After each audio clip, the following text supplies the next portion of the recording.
car chases, shootouts, total chaos. And some are afraid that if they take one wrong turn, they'll end up in the worst neighborhood where all kinds of bad things are about to happen.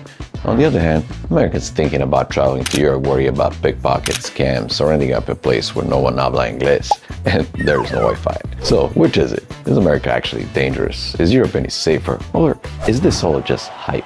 Well, today we're breaking it all down. What's real? What's exaggerated? What you actually need to watch out for? And trust me, the truth might surprise you. Before we jump in, hit the like button and subscribe because, unlike some places at 2 a.m., supporting the channel is completely safe.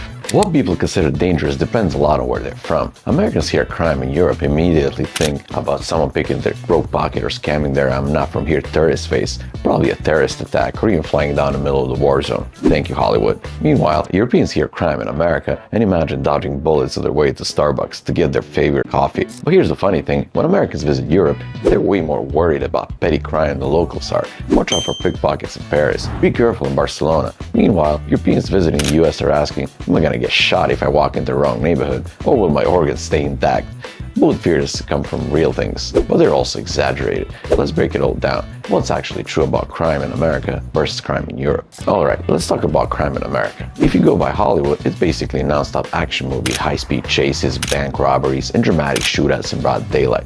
But what's the reality? First, crime in America really depends on where you are. The US is massive, and safety in New York City is completely different from safety in a small town in Nebraska. Some places have high crime rates, others are so safe that people leave their doors unlocked.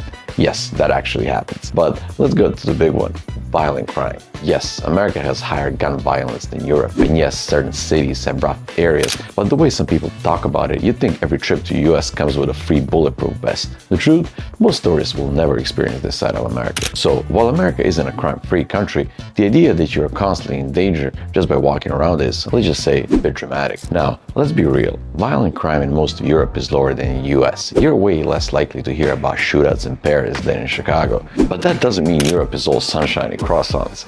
Instead of violent crime, Europe hits you with a different kind of crime, the kind that makes you feel stupid afterwards. You won't get robbed at gunpoint, but you might realize your wallet's messing up after you just pay way more than you should have for a cab ride. Like the guy that tells you metro ticket machine is broken and offers to help you buy a ticket, conveniently at an extra cost. Meanwhile, your American brain is thinking, wow, what a great customer service. So no, you're probably not getting mugged in broad daylight, but if you're not paying attention, Europe will snatch your wallet, and your dignity for that matter, as fast as you can say espresso. Alright, so after all this talk about crime, let me tell you what it's actually like from personal experience. I've been to both US and Europe, and here's the truth. Most of the time, nothing happens. No Wild West shootouts, no stolen kidneys, no pickpocket ninjas swarming you the moment you step off the plane.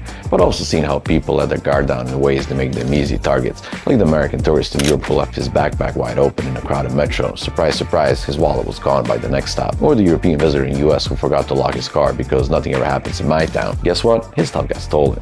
And then there's perception. I remember the first time I walked down a Brooklyn street at night. It was dead quiet, no people, no car, just me and my thoughts. And I thought to myself, this place looks way too sketchy for comfort. It wasn't dangerous at all, but something about an empty street in a big city just makes your imagination run wild. That's the thing. Sometimes it's not all about actual crime. It's about what feels safe or unsafe. The biggest lesson: crime isn't a country thing, it's a situational thing. Are there dangerous places in America? Yes. Are there sketchy areas in Europe? Also yes. But unless you're actually looking for trouble or just incredibly unlucky, you'll probably be fine. So, is America safe?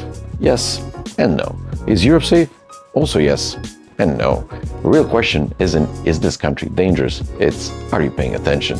But I want to hear from you. Have you ever had a sketchy experience while traveling, or do you think people exaggerate crime in US and Europe? Drop your thoughts in the comments. And if you made it this far without getting pickpocketed, hit that like button to subscribe because unlike that overpriced tourist trap souvenir, this content is actually worth something.